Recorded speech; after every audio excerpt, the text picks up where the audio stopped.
ತೀರ್ಮಾನ ಬರಕ್ಕಿಂತ ಮೊದಲೇ ನಾವು ಒಳ ಮೀಸಲಾತಿ ಮಾಡ್ತೀವಿ ಅಂತೇಳಿ ಕ್ಯಾಬಿನೆಟ್ ಡಿಸಿಷನ್ ಮಾಡಿ ಕೇಂದ್ರ ಸರ್ಕಾರಕ್ಕೆ ಕಳಿಸಿದ್ವಿ.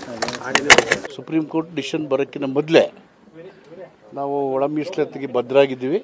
ಒಳ ಮೀಸಲಾತಿ ಕೊಡಬೇಕು ಅಂತೇಳಿ ಕ್ಯಾಬಿನೆಟಲ್ಲಿ ಡಿಸಿಷನ್ ಮಾಡಿ ಕೇಂದ್ರ ಸರ್ಕಾರಕ್ಕೆ ಶಿಫಾರಸು ಮಾಡಿದ್ವಿ.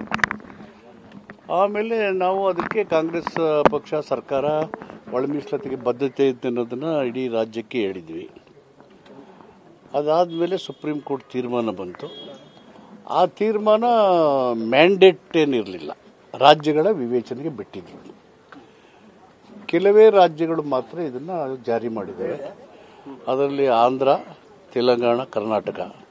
ಹರಿಯಾಣದವರು ಕ್ಯಾಬಿನೆಟ್ಟಲ್ಲಿ ಮಾಡ್ತೀವಿ ಅಂತ ಹೇಳಿದರೆ ಏನೂ ಅವರು ಮುಂದುವರೆದಿಲ್ಲ.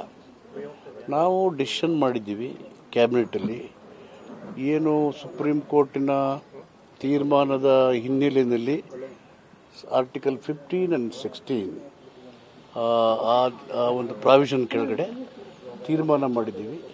ಮತ್ತು ಮೀಸಲಾತಿಯ ಪ್ರಮಾಣವನ್ನು ನಮ್ಮ ಜಸ್ಟಿಸ್ ನಾಗಮೋಹನ್ ದಾಸ್ ಅವರ ರೆಕಮೆಂಡೇಶನ್ನ ಅದನ್ನು ಕೆಲವು ಮಾರ್ಪಾಡು ಜೊತೆಗೆ ಕ್ಯಾಬಿನೆಟ್ಟು ಅಂಗೀಕಾರ ಮಾಡಿ ಜಾರಿ ಮಾಡೋಕ್ಕೆ ಒಪ್ಪಿದ್ದೀವಿ.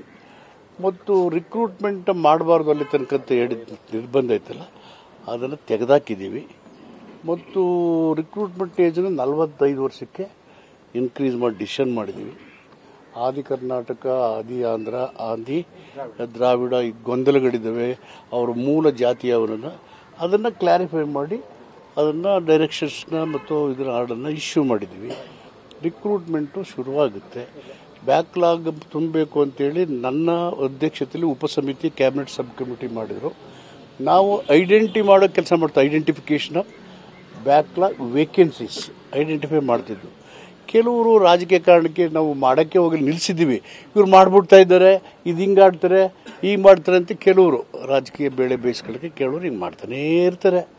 ಹೋರಾಟ ಮಾಡತಕ್ಕ ಬದ್ಧತೆ ಇರೋರು ಇದನ್ನು ಸ್ವಾಗತ ಮಾಡಿದ್ದಾರೆ. ಅಲ್ಲಿ ಇಲ್ಲಿ ಕೆಲವರು ಅಸ್ತಿತ್ವ ಬೇಕಲ್ಲ ಅದಕ್ಕೆ ಮಾತಾಡ್ತಿದ್ದಾರೆ.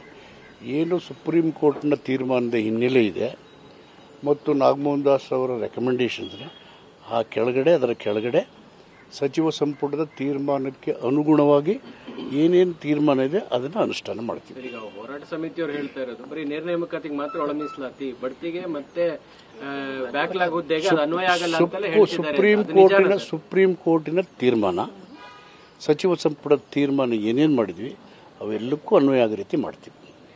ಯಾರು ಕನ್ಫ್ಯೂಷನ್ ಮಾಡಬೇಕಾಗಿಲ್ಲ, ಅನವಶ್ಯಕವಾಗಿ ಗೊಂದಲನ ಸೃಷ್ಟಿಸಬೇಕಾಗಿಲ್ಲ.